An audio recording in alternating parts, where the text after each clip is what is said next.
এখন আমি আজকে আপনাদের সাথে শেয়ার করব আমার আজকের সারাদিনের কার্যাবলী। আজ সারাদিন আমি কি কাজ করলাম। সকালে ঘুম থেকে উঠলে ব্রাশ করলাম, তারপর নাস্তা করলাম, একটু মুড়ে গেলাম, এসে 2টা কচু তুললাম, সকালের খাওয়া খাইলাম, মুড়ে গেলাম, একজন কন্টেন্ট ক্রিয়েটরের সাথে দেখা করলাম। আচ্ছা বেটা, কন্টেন্ট ক্রিয়েটরের সাথে দেখা করার পর আবার মুড়ে আসলাম, চা খাইতে লাগলাম। চা খাওয়ার পর বাড়িতে আসার সময় দেখি নুরুজ ভাই একটা দুলনার উপরে দুলনা দিচ্ছে। চুকি দিয়া দেখি একটা লেবুর ডাল কাটতে ফেলাই দিছে। আমি এই ডালটা আনছি, আইনা সাইডটা কুটি করছি, সাইডটা কুটি করিয়া 4 জায়গাত লাগাইয়া দিছি।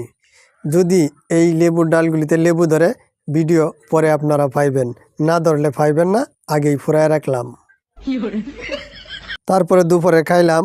খাওয়ার পরে আমার একটা জায়গা আছে, ওটার মধ্যে ঘাস জমাইছে, এই ঘাসটা পরিষ্কার করতে গেছি। গিয়া দেখি 2টা বাছুরে ফুটকির মধ্যে 2টা বাড়ি দিছি, টাস করিয়া দিয়ে এটিরে তাড়ায় দিছি। খামটা ভালো করছি না, টাইট তাড়ায় দেওয়ার পরে আমি আমার কাজ করতেছি। হঠাৎ করে বৃষ্টি নামলো। বৃষ্টি নামিয়া আমার কাজের ব্যাঘাত ঘটাইলো।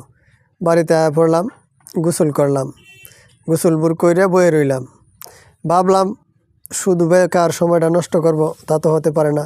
আমি আপনাদের সাথে আমার এই আজকের দিনের কার্যাবলী একটু শেয়ার করি, সেজন্য এই ভিডিওটা করলাম।